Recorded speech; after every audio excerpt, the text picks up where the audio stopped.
Hello everyone. इस video में हम अल्ट्रासोनिक मशीनिंग के बारे में बात करेंगे। स्टार्ट करते हैं वर्ड अल्ट्रासोनिक से। ह्यूमन ईयर की जो अपर फ्रिक्वेंसी लिमिट होती है उससे ऊपर की फ्रिक्वेंसी पे कोई भी वाइब्रेटरी वेव जब काम करती है तो उनको डिस्क्राइब करने के लिए जो वर्ड यूज किया जाता है उसे हम अल्ट्रासोनिक कहते हैं।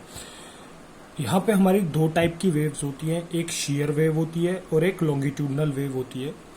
आपकी लॉन्गिट्यूडनल वेव्स जो हैं उनको मोस्टली अल्ट्रासोनिक एप्लीकेशंस के लिए यूज़ किया जाता है क्योंकि इनको हम बड़े आसानी से जनरेट कर सकते हैं। ये सॉलिड लिक्विड गैसेस हर एक जगह पे आपकी मूव करती हैं या प्रोपगेट करती हैं और बहुत ही हाई वेलोसिटी से ये मूव करती हैं।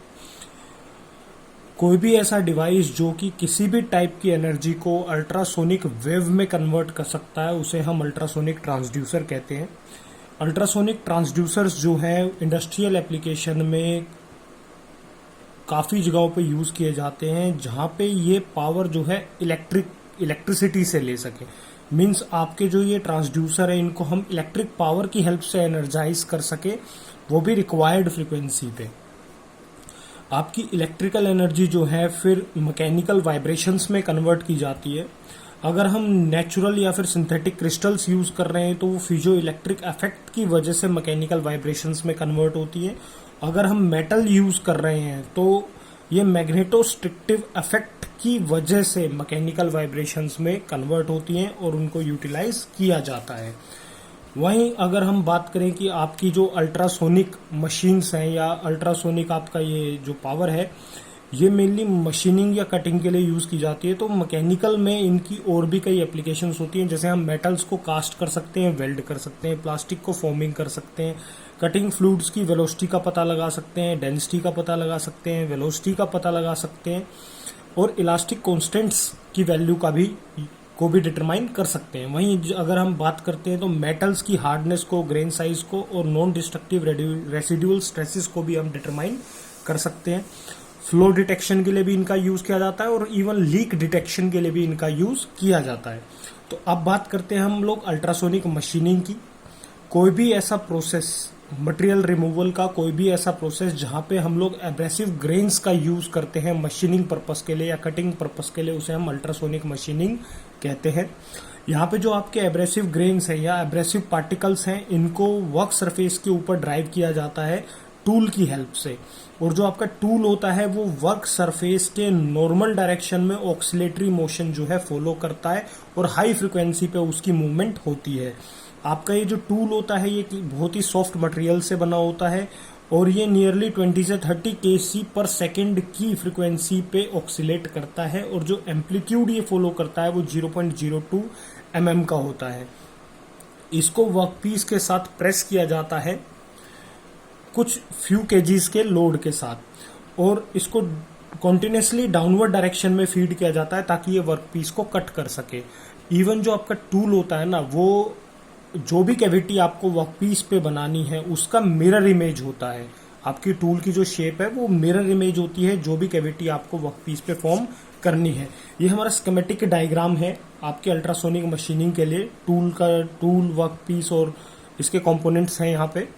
ये आपकी वोल्टेज है, ये आपका ट्रांसफॉर्मर है या जनरेटर है जिससे कि आप वोल्टेज सप्लाई कर रहे हो आगे अपने कंपोनेंट्स को। तो अपने आप में हम कह सकते हैं यहाँ से ये वोल्टेज सोर्स है आपका अल्ट्रासोनिक फ्रिक्वेंसी के लिए। तो यहाँ से आप जब पावर आगे देंगे वो इलेक्ट्रिकल फॉर्म में आगे जाएगी। आगे आपका ट्रांसड्यूसर लगा हुआ है जो कि इस इलेक्ट्रिकल एनर्जी को आपकी मैकेनिकल एनर्जी में कन्वर्ट करेगा। यहाँ पे एक्साइटेशन कोयल लगी हुई है जो कि इसके एम्पलीट्यूड को बढ़ाने वाली है। इसके आगे आपका ट्रांसड्यूसर कोन लगा हुआ है। ये जो ट्रांसड्यूसर कोन है ये आपके टूल की मूवमेंट को में हेल्प करता है। ये यहाँ पे मैकेनिकल एनर्जी को, मतलब इलेक्ट्रिकल एनर्जी को, जो इलेक्ट्रिकल एनर्जी मैकेनिकल एनर्जी में कन्वर्ट हुई है उसको ये आगे टूल को ऑक्सिलेटरी मोशन प्रोवाइड करने के लिए यूज करता है। ये इसकी लेंथ को एलोंगेट करवाता है और वापस डिक्रीज भी करवाता है। यानी कि एक तरीके से ये टूल की जो फीड होती है वर्कपीस पे उसको कंट्रोल करने के आपके काम में आता है। आगे आपका यहाँ पे ये जो टूल टिप है जिसके बारे में हमने अभी बात करी कि टूल टिप जो है वो मिरर इमेज होगी किसकी, आपके जो भी कैविटी आपको आपके वर्कपीस पर बनानी है उसका। मिरर इमेज रहने वाला है। पंप जो है, पंप का यूज हम लोग एब्रेसिव स्लरी को आगे आपके वर्कपीस और टूल के बीच में पास करने के लिए यूज करते हैं।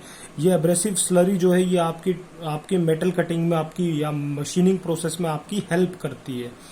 वहीं अगर हम बात करें जो आपका टूल को एक्साइटमेंट मिल रहा है वो मैग्नेटोस्ट्रिक्टिव ट्रांसड्यूसर की वजह से मिल रहा है, जो अभी हमने बात करी कि इसकी वजह से ही आपकी टूल की मूवमेंट जो है या एक्साइटमेंट जो है वो पॉसिबल हो पाती है।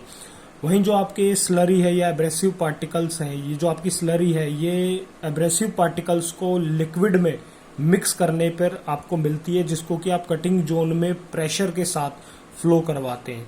नियरली जो आपका एब्रेसिव स्लरी है इसके अंदर आपके एब्रेसिव पार्टिकल्स का जो कंसंट्रेशन है वो नियरली 30% के आसपास होता है, जो कि पंप के डिजाइन के ऊपर निर्भर करता है।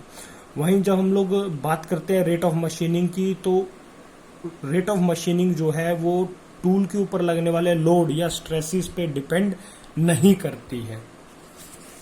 अगर हम प्रोसेस के हम जो प्रोसेस पढ़ रहे हैं, अल्ट्रासोनिक मशीनिंग पढ़ रहे हैं, उसके अगर एलिमेंट्स की बात करें तो 4 टाइप के मेन एलिमेंट्स होते हैं हमारे। सबसे पहले हमारा वर्क मटेरियल आता है। पहले क्या था कि हमने ये एज्यूम किया था कि इस प्रोसेस से जो मटेरियल रिमूवल होगा वो सिर्फ ब्रिटल फेलियर की वजह से होगा, तो हमने मान लिया कि अकेले ब्रिटल मटेरियल्स जो है उनको मशीन किया जा सकता है। पर लेकिन जब हम लोगों ने मशीनिंग शुरू करी तो हमें पता चला यहाँ पे चिप्स भी फॉर्म होती हैं, जिसकी वजह से डक्टाइल फेलियर भी जो है पॉसिबल है। तो इसका मतलब ये हो गया कि हम बहुत बड़ी रेंज के मटेरियल्स को, मतलब बहुत ज़्यादा मटेरियल्स को, अलग अलग टाइप के मटेरियल्स को हम लोग अल्ट्रासोनिक मशीनिंग से मशीन कर सकते हैं, अल्ट्रासोनिक मशीन से मशीन कर सकते हैं। कंडीशन एक है कि जो स्लरी आप पास कर रहे हैं, आपका जो मटेरियल है वो उस स्लरी के साथ डिसॉल्व नहीं होगा, ना ही उस स्लरी के साथ वो रिएक्ट करेगा। नेक्स्ट जो हमारा एलिमेंट है वो टूल कोन या टूल टिप है। अगर हम पहले टूल कोन की बात करें तो जो आपका टूल कोन है वो आपकी मैकेनिकल एनर्जी को एम्पलीफाई करने और वर्कपीस पर उसको फोकस करने के काम में आता है, ताकि आपकी एनर्जी यूटिलाइजेशन जो है वो मैक्सिमम हो सके, आपकी मैक्सिमम एनर्जी जो है यूटिलाइज हो सके। वहीं ये मैकेनिकली वाइब्रेटरी एनर्जी को मॉडिफाई भी करता है ताकि आपको रिक्वायर्ड फोर्स एम्पलीट्यूड रेशियो मिले। टूल कोन के लिए सबसे बेटर मटेरियल जो है वो टाइटेनियम है। वहीं अगर हम टूल टिप की बात करते हैं तो आपके कोन के बेस पर आपकी टूल टिप अटैच होती है, जिसको कि आप कोन के साथ सिल्वर ब्रेजिंग, सॉफ्ट सोल्डरिंग या फिर स्क्रूज की हेल्प से अटैच करते हैं। तो जो आपके टूल का एरिया है ये कभी भी आपके कोन के स्मॉलर सेक्शन के एरिया से ज़्यादा नहीं होना चाहिए। आपके जो टिप का एरिया है वो रेट ऑफ पेनिट्रेशन बताता है कि कितना रेट ऑफ पेनिट्रेशन आपका होने वाला है। जितना कम आपका कॉन्टेक्ट एरिया रहेगा उतना ज़्यादा आपका एब्रेसिव फ्लो रहेगा टूल पर और उतना ही ज़्यादा आपका पेनिट्रेशन रेट रहने वाला है। वहीं अगर हम टूल टिप की बात करें तो टूल टिप ऐसी होनी चाहिए जो कि वाइब्रेशंस को झेल सके, उसके अंदर वियर और टीयर जो है वो जल्दी ना हो। तीसरा जो आपका एलिमेंट आता है वो एब्रेसिव स्लरी है। अगर हम लोग बात करें तो हम लोग बहुत अलग अलग टाइप की एब्रेसिव स्लरीज की यहाँ यूज करते हैं। सबसे मेन जो है हम उनके बारे में डिस्कस कर लेते हैं। सबसे पहले है एल्यूमिनियम ऑक्साइड। ये बहुत जल्दी वियर हो जाता है, पर लेकिन कटिंग ग्लासेस के लिए, जर्मेनियम के लिए और सेरेमिक्स के लिए सबसे बेस्ट है आपका ये aluminium oxide, in glass, germanium और सेरेमिक्स को मशीन करने के लिए।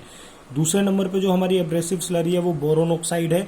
सबसे ज़्यादा एक्सपेंसिव होती है, पर टंगस्टन कार्बाइड, टूल स्टील और प्रीशियस स्टोन्स को की कटिंग के लिए बोरोन ऑक्साइड का ही यूज पॉसिबल है।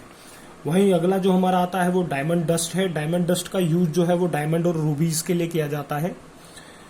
आपके एब्रेसिव्स का जो साइज है वो 200 से 2000 ग्रिड्स के बीच में होना चाहिए। आपकी कोर्स ग्रेड्स अगर होंगे तो रफिंग के लिए अच्छे हैं। आपके फाइनर ग्रेड्स अगर आप यूज कर रहे हैं तो वो फिनिशिंग पर्पस के लिए अच्छे हैं। अगर आप एक्सट्रीमली फाइन ग्रेड्स का यूज करें, मतलब बहुत ज्यादा फाइन ग्रेड्स का यूज कर रहे हैं, तो वो एक्यूरेसी पॉइंट ऑफ व्यू से काफी अच्छे होते हैं। फिर नेक्स्ट जो हमारा एलिमेंट है वो लिक्विड मीडिया है। इसके कुछ फंक्शंस हैं कि ये एकॉस्टिक बॉन्ड की तरह काम करेगा वर्कपीस और टूल के बीच में। एनर्जी ट्रांसफर के लिए भी काफी एफिशिएंट होता है, एफिशिएंट होना चाहिए। कूलेंट की तरह भी ये काम करता है। कटिंग जोन में ये एब्रेसिव्स को ले जाने के काम में आता है। वहीं कटिंग जोन में जाने के बाद जो आपके वोन आउट एब्रेसिव्स हैं या स्वाफ्ट जो आपके बने हैं उनको रिमूव करने के लिए भी आपके लिक्विड मीडिया का यूज किया जाता है।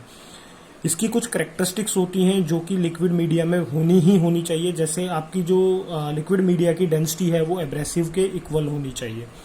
इसकी वेटिंग प्रॉपर्टीज जो है वो अच्छी होनी चाहिए ताकि ये टूल वर्क और एब्रेसिव्स को वेट कर सके। थर्मल कंडक्टिविटी ज़्यादा होनी चाहिए, विस्कोसिटी कम होनी चाहिए, नॉन कोरोसिव होना चाहिए। मेनली हम लोग वाटर को प्रेफर करते हैं और उसके अंदर हम लोग कुछ इनहिबिटर्स वगैरह भी डाल देते हैं। नेक्स्ट हम लोग बात करेंगे अल्ट्रासोनिक मशीन के बारे में। मशीन के कुछ इंपॉर्टेंट पार्ट्स की बात करेंगे। सबसे पहला जो मेन पार्ट है उसका वो है एकॉस्टिक हेड। यहाँ पे आपके मैग्नेटोस्ट्रिक्शन टाइप ऑफ ट्रांसड्यूसर का यूज किया जाता है। देखो हमने बात करी थी स्टार्टिंग में कि पीजो इलेक्ट्रिक इफेक्ट होता है, वो किसके लिए होता है, नेचुरल और सिंथेटिक सेरेमिक्स के लिए, और जो आपके मेटल्स होते हैं उनके लिए आप मैग्नेटोस्ट्रिक्शन टाइप यूज करते हैं। तो यहाँ पे एकॉस्टिक हेड जो है उसमें मैग्नेटोस्ट्रिक्शन टाइप ऑफ ट्रांसड्यूसर आपका यूज किया जाता है जो कि लॉन्गिट्यूडनल मैग्नेटोस्ट्रिक्शन के इफेक्ट को यूटिलाइज करता है।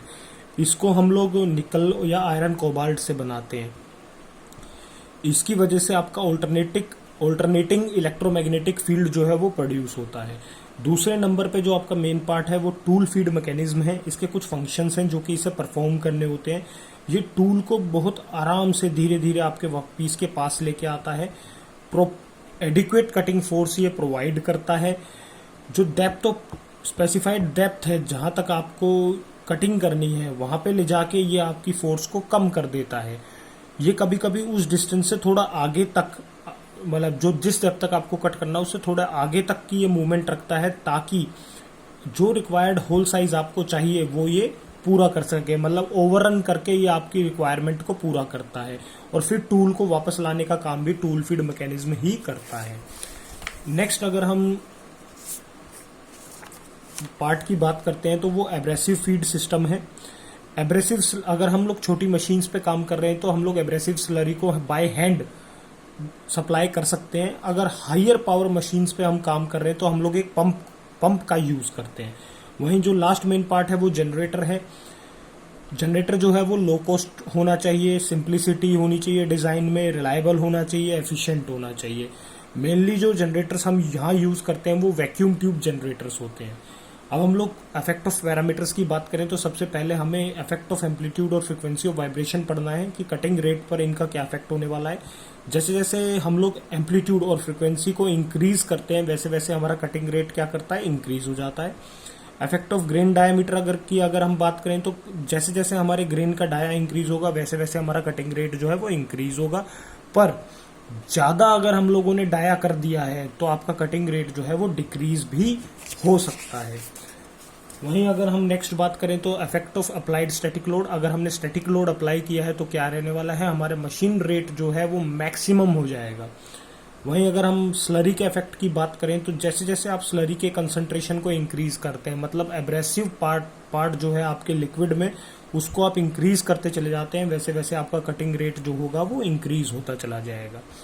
अगर हम लिमिटेशंस की बात करते हैं तो अल्ट्रासोनिक मशीनिंग जो है आपकी, उसका जो मेटल कटिंग रेट होता है वो कम होता है। वहीं अगर आपका टूल वियर कर जाता है तो आपके जो एंगल ऑफ होल हैं वो बढ़ जाते हैं। मतलब अगर आप शार्प कॉर्नर बनाना चाहोगे तो वो राउंडेड शेप में आपको मिलने वाला है। अगर हम एप्लीकेशंस की बात हमने पहले ही की है कि ये welding, casting, machining, material removal, आपकी हार्डनेस को मेजर करने के लिए, इन सब और भी काफ़ी प्रोसेसेस थे हमने जिन एप्लीकेशंस की बात की है। तो इसी के साथ हमारा अल्ट्रासोनिक मशीनिंग पूरा होता है। Thank you.